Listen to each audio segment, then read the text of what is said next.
Hi everyone, welcome back to my channel, and today we're going to talk about the new CPA Professional Program. This is essentially the new CPA program that's going to start in January 2027, and everything you know up until now about the CPA will essentially change. There's no more CFE, there's no more Core 1, Core 2, capstones, and the elect. If you like what you see, please remember to subscribe and also like the video. If you have any questions, you could always let me know below, and also it would be great to know what your thoughts are on the old or new program. So the overview for today is going to be, we're going to go through what is the new CPA program, what is the transitional timeline for this new CPA program, what are the academic requirements if you had to sign up as a brand new student for the CPA program, and what is the practical education transitional pathways for people that have been completing the old CPA program, and how does that translate into the new pathways.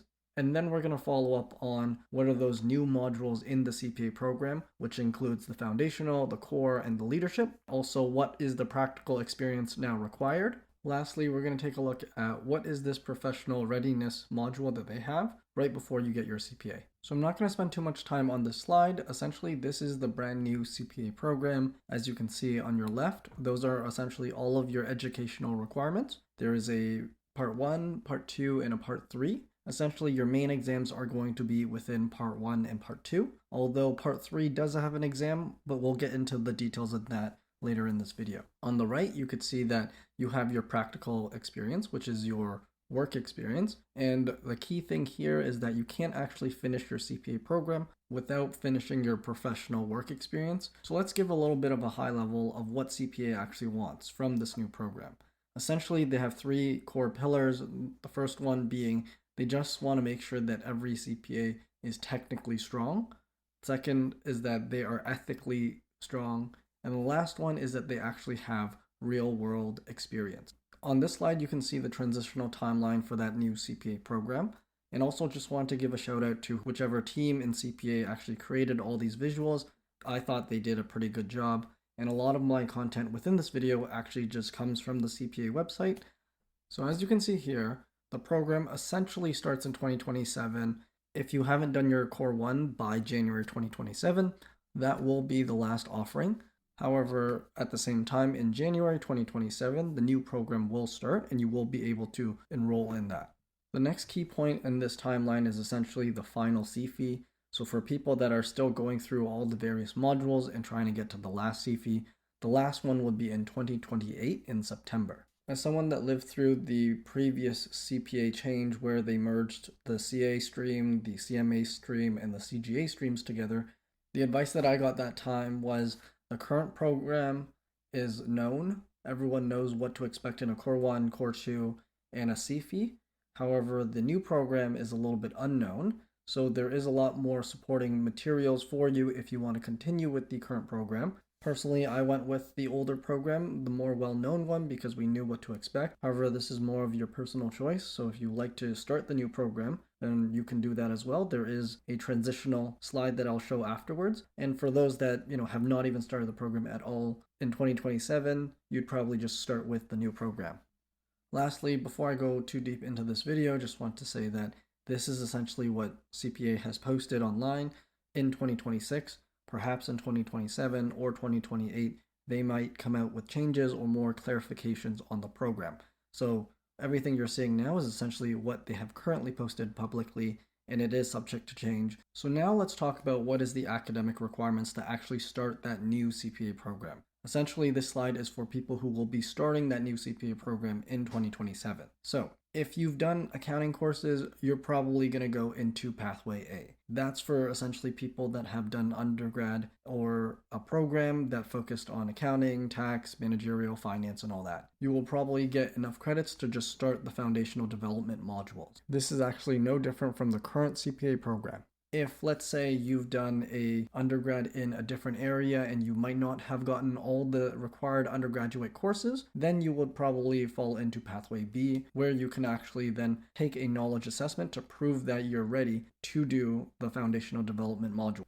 In the next slide that I pulled off of the CPA Ontario website, essentially, if you are still within the CPA old system and it's 2027 or 2028, and you want to go into the new system, This is a very clear slide of essentially what would you be exempt of or what you would still have to complete.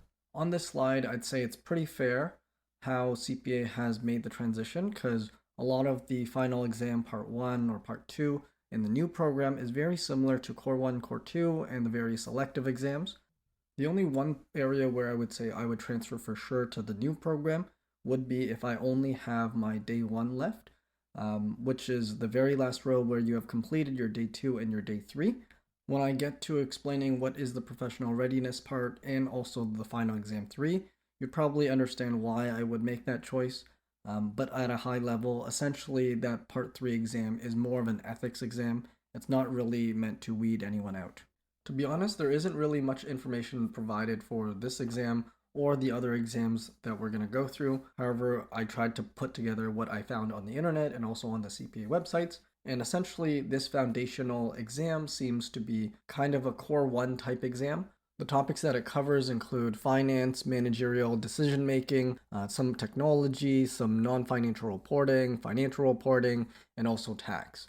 It's a 3-hour exam, and I'd say that although it says it's a multiple choice and a case exam, I'd say that they'd probably lean more towards the multiple choice just to make sure that everyone has the foundational knowledge. And really, to test that foundational knowledge is through a lot of multiple choice versus just testing your skills on case writing. Because you could pass a case writing exam with being good at writing cases versus knowing the technical. Now we get to one of the more important parts of this video where we're going to talk about the core module and the leadership module.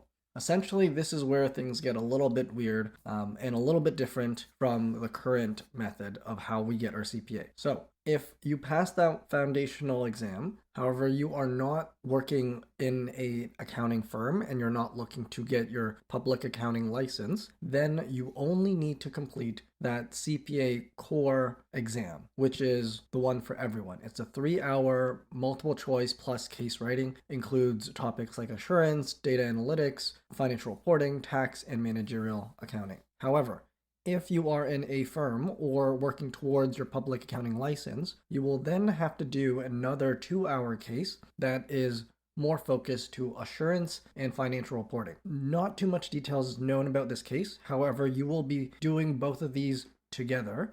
So perhaps it might be like a day 2 case that we have right now, where everyone gets the base case, and then if you are a public accountant, then you might then have an expansion to that case, and they'll provide you a little bit more details specifically for assurance requirements. Just also want to put in a disclosure here. It doesn't mean that if you don't do the licensure exam, you don't get your CPA. You just aren't eligible for the public accounting license, which normally most CPAs do not need unless if you are a partner at an accounting firm. So if your aspirations are to become a CFO or a chief accountant, you don't need this public accounting license. Next, we move on to the CPA leadership module, which essentially is a 5-hour case-based exam. Everyone does this exam and it covers essentially every topic you can think of. The closest comparison we have right now to what we do know would be our day 2, where you have a 5-hour case that is essentially testing you on a variety of different topics.